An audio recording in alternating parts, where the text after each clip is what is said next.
So dealing with the aftermath of a disaster such as a flood, we do think about the aftermath in terms of structural difficulties, but there's also the emotional difficulties that come with floods and other natural disasters.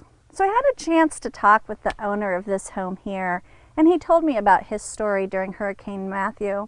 He was in his home when he started to see the flood waters rising, so he went to his parents' home right behind me.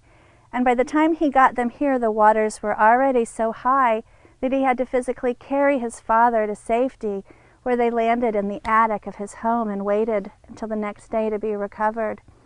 It's during times like this that we start to appreciate and truly feel grateful for the times we have with our family members. These things can all be replaced, but those relationships we have cannot. And times like these are very stressful for families.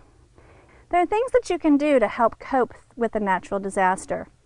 The first is tell your story. When I was talking with the gentleman who lives in his house, he was able to tell his story.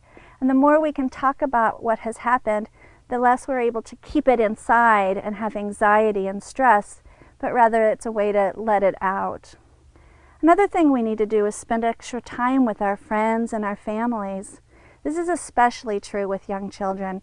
Young children feel out of sorts when there are transitions in their lives. You might see that they're acting out or having extra emotions. So what we need to do is spend time with our families, show them affection and love, and help them to feel settled in an unsettling time.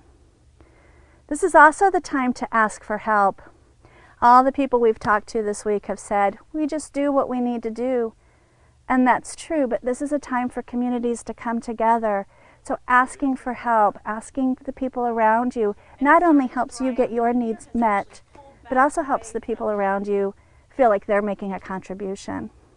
And finally, don't forget to take care of yourself. We've heard the flight attendant say, put your own mask on first.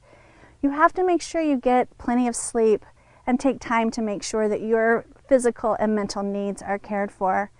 For more information or for additional tips on coping, check out the NC State Extension's Disaster Recovery website.